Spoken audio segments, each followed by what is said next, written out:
Jom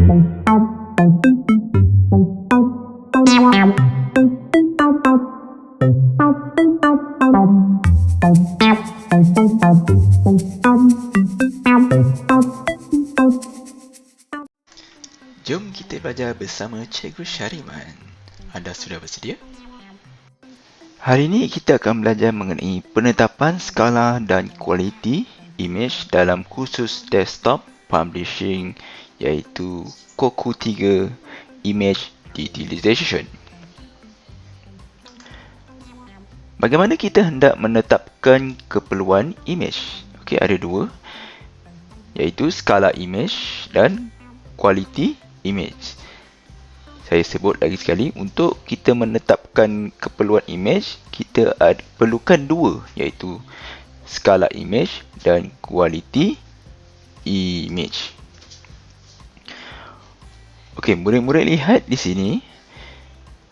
Jika kita mengimbas sesuatu gambar, sesuatu gambar yang kecil, yang kemudiannya ingin mencetaknya dalam saiz yang besar, maka resolusinya semasa mengimbas perlulah besar. Contohnya, untuk gambar yang jelas dan cantik bersaiz A4, iaitu cukup resolusinya, dan ingin digunakan dalam reka bentuk billboard bersaiz 20x20 bermaterialkan tropolin, resolusinya yang disyorkan adalah 300 hingga 600 dpi. Okey, untuk pengetahuan murid-murid, billboard ini berada di atas jalan raya. Kalau kamu lihat, ini adalah billboard. Kadang-kadang billboard ni dia menggunakan material tropolin ataupun stiker. Okey, unit ukuran piksel adalah dalam bentuk dots per inci. Dalam singkatannya dpi. Okay, jika resolusi 3 dpi, maka bilangan piksel adalah 9 piksel per inci, iaitu 3/3 sama dengan 9 piksel. Itu adalah contohnya. Okay? 3/3 sama dengan 9 piksel. Kalau quality image, seperti yang telah diberitahu, dalam skala imej, kualiti imej yang ingin imbas mestilah yang pertama ialah jelas, yang kedua ialah beresolusi tinggi, dan yang ketiga ialah cantik warnanya dan tidak gelap.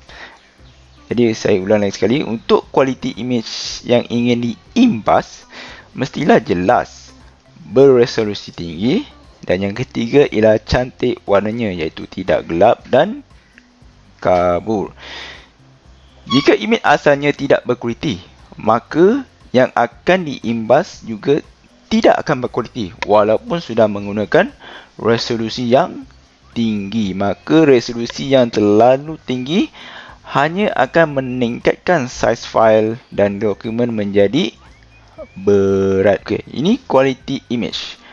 Okey, murid-murid lihat penggunaan kamera digital, smartphone atau apa-apa telefon yang berkamera, ia memudahkan kita mengambil gambar dan terus upload ke internet, contohnya Facebook ataupun Blogspot ataupun Instagram.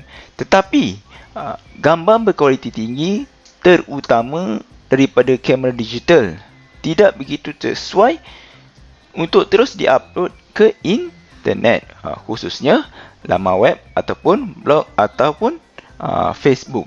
Kenapa?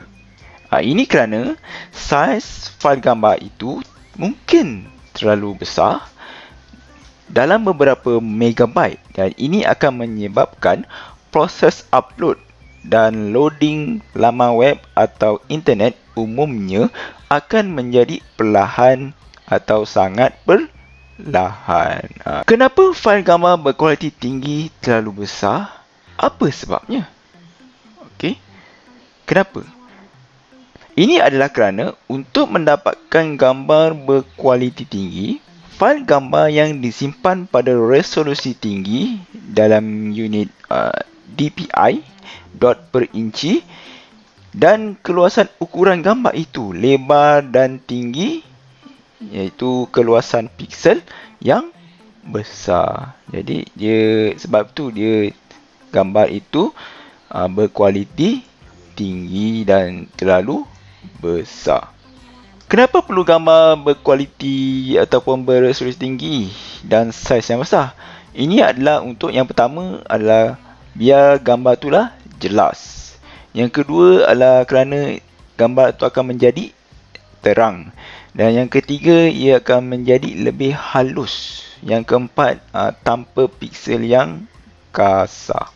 Jadi kenapa perlu gambar yang berkualiti beresolusi tinggi dan saiz besar? Itu yang saya cakap tadi. Ia tidak boleh jika kita hendak menggunakan gambar yang kecil. Contohnya macam gambar kucing ini. Dan kemudian kita nak resize dia ataupun tarik dalam cetakan. Gambar yang kucing ini akan menjadi kasar. Kita akan nampak titik-titik piksel ketara dan diperolehi dalam hasil cetakan. Contohnya gambar kucing yang tu kita besarkan. Kita akan dapat lihat dia punya piksel dia. Dan walaupun titik piksel ini tidak kelihatan di skrin selepas gambar di resize, tetapi sebenarnya apabila ia dicetak, ia mungkin nampak yang ketara. Contohnya kita print atas kertas ataupun print atas terpolin. Jadi apakah faktor utama yang mempengaruhi kualiti sebuah gambar? Okey, yang pertama ialah saiz, iaitu dalam piksel image digital. Yang kedua ialah kualiti peranti rakaman, iaitu optik, kamera dan sensor pengimbas. Jadi kualiti peranti itu kena dalam keadaan baik. Yang ketiga ialah format digital gambar yang disimpan. Contohnya dia mampat, dia tanpa kehilangan. Okey. Yang keempat ialah kemahiran teknikal dan pandangan mata juru gambar. Ini saja pembelajaran pada hari ini. Kita jumpa di lain hari.